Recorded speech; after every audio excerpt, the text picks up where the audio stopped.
The latest health trend that everybody is talking about, CBD oil. Now, it comes from the cannabis plant, and many believe it can help with everything from anxiety and chronic pain to diabetes, even cancer. We're in the midst of a CBD oil boom, with products popping up everywhere. Today, Dr. Sanjay Gupta is here to investigate what exactly is CBD oil, and does it live up to the hype? But first, I asked correspondent Marcia Vacampo to find out how big CBD has truly become. CBD. If you haven't heard of it yet, you probably will soon. The natural herb is taking the health world by storm, with sales of the new supplement expected to grow 700% in the next 2 years. Wow, you just see great review after great review. I mean, people seem to love this stuff. 4,000 reviews. 4.5 stars. Short for cannabidiol, CBD is a component of the cannabis plant. Yep, cannabis. But unlike marijuana, CBD does not contain any THC, the psychoactive part of the plant, so it doesn't get you high. Over the last few years, CBD has started popping up in everything from gummies to face cream to toothpaste. There are even CBD treats for your pet. So what does it do? Research has been limited, but proponents say CBD has all the benefits of medical marijuana without the intoxicating effects, helping with insomnia, pain management, and anxiety. There's a revolution, a whole movement happening now with plant-based wellness, which is our primary interest. Celebrating the power of all plants, which have not been properly represented. And the question everyone asks is it legal? Dr. Sanjay Gupta, CNN's medical correspondent, the chief one, and has reported on the latest research behind CBD. So if you know what, break this down for everybody. I'd like to take your thoughts on what it really is so people can get this into their heads. Well, you think about the cannabis plant, marijuana, it's called cannabis. It really has lots of different ingredients, but two primary ones. One is THC.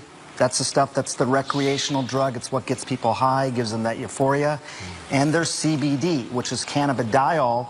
It's something that doesn't cause a psychoactive component. It's believed to be a medicine. It's been used as a medicine in decades past, and it's getting this resurgence, as you just heard. So just to be clear, we've talked about medical marijuana in the past.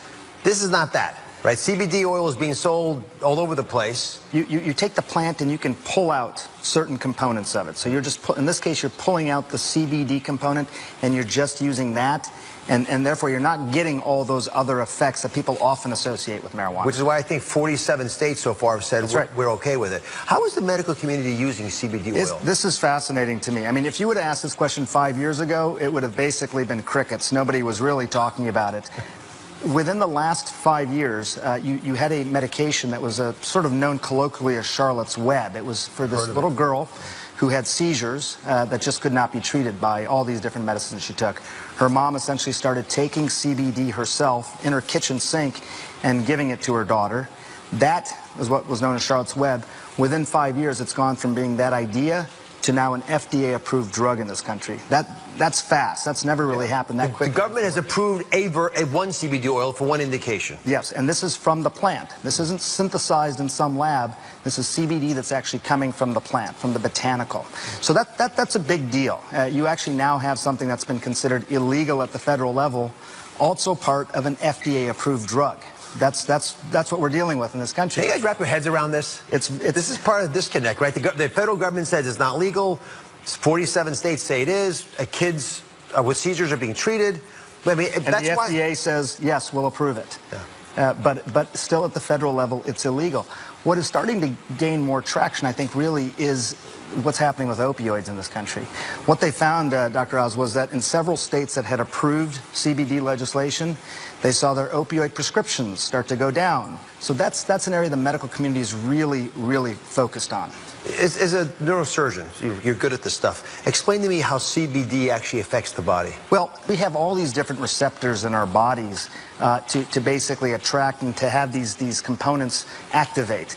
But because those receptors are everywhere in the body, you could get an impact just about anywhere. Actually, let's show this to everybody, because I've made a little model to demonstrate what Sanjay is saying. CBD produces so many effects throughout the body based on the fact it can bind to receptors in so many of our different organs, right? Places as far away as the intestinal tract, in your arm, and your spinal column, up into your brain. And that's why people say it helps them alleviate pain, right? Maybe help with seizures. It's a pretty serious problem for a lot of folks. Anxiety, pretty common problem that we don't want to treat if we don't have to. Even withdrawal from medications, maybe even the opiates, as Sanjay mentioned. Okay. But think about that. People think it can do so many things because of the CBD oil that is in there. It's touching so many parts of our body.